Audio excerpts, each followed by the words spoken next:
Bonjour. Aujourd'hui, on va voir une leçon de soutien en orthographe concernant les lettres muettes. On va commencer par un rappel.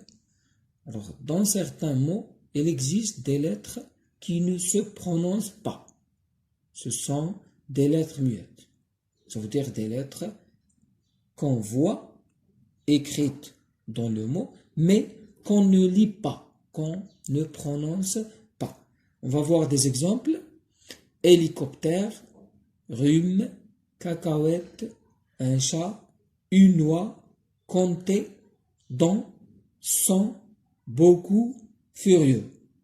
Alors, dans ces mots, les lettres écrites en rouge sont des lettres muettes, qu'on écrit, qu'on voit, mais qu'on ne lit pas, qu'on ne prononce pas.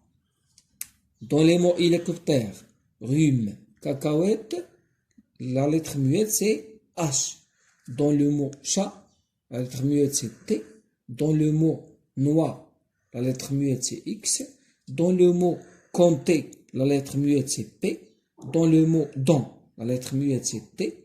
Dans le mot sans, la lettre muette c'est G. Dans le mot beaucoup, la lettre muette c'est P. Et dans le mot furieux, la lettre muette c'est X.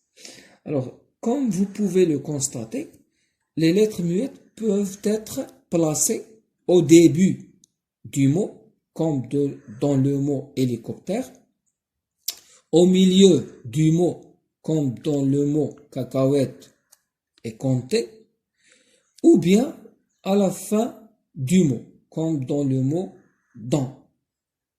La lettre muette se place à la fin du mot. Maintenant, pour savoir s'il y a une lettre muette à la fin d'un mot, on peut. Alors, il y a deux façons pour détecter une lettre muette dans un mot. La première, c'est chercher un mot de la même famille. Chercher un mot de la même famille que le mot là où il y a la lettre muette pour détecter cette lettre muette. Ou bien, la deuxième façon, c'est de transformer le mot au féminin. Si la lettre muette est à la fin du mot, on peut transformer ce mot au féminin pour détecter cette lettre muette, pour savoir quelle est la lettre muette figurant dans ce mot. On va voir des exemples. Alors, dans le mot dans, la lettre muette c'est T. T est une lettre muette. Pour découvrir cette lettre muette, on peut chercher un mot de la même famille que le mot dans, qui est dentaire. Alors, dans le mot dentaire, qui est un mot de la même famille, on entend bien le son T, dentaire.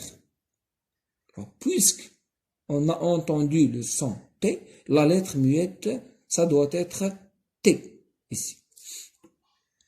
Deuxième exemple, le mot gris, dont la lettre muette est S. Ici, le S ne se prononce pas, c'est une lettre muette. Mais dans le mot féminin, grise, on entend le son Z de la lettre S. Alors ici, on prononce la lettre S comme étant Z parce qu'elle est placée entre deux voyelles. Alors, ces deux méthodes, chercher un mot de la même famille ou bien transformer le mot au féminin, ce sont deux façons qui nous permettent de trouver ou bien de détecter la lettre muette dans un mot. Surtout si la lettre muette est placée à la fin du mot. On va passer maintenant aux exercices. Premier exercice, on nous demande d'entourer dans les mots suivants les lettres muettes. Alors, on a les mots, le premier mot, le deuxième, le troisième, le quatrième mot. J'ai pas lu ces mots. Pourquoi? Parce que vous devez les lire et constater les lettres muettes pour les entourer. Exercice, je complète ces mots avec la consonne qui convient. La consonne, ça veut dire la lettre qui convient Pour vous aider, cherchez un mot de la même famille. Le fusil. Donc, vous allez compléter ce mot par une lettre muette. Le bras. Du plan. Le fond. Long. Blanc. Le cadenas.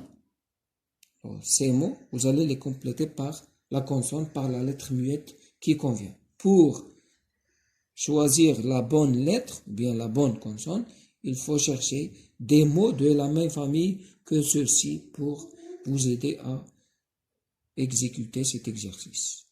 La correction, vous l'aurez demain. Inch'Allah.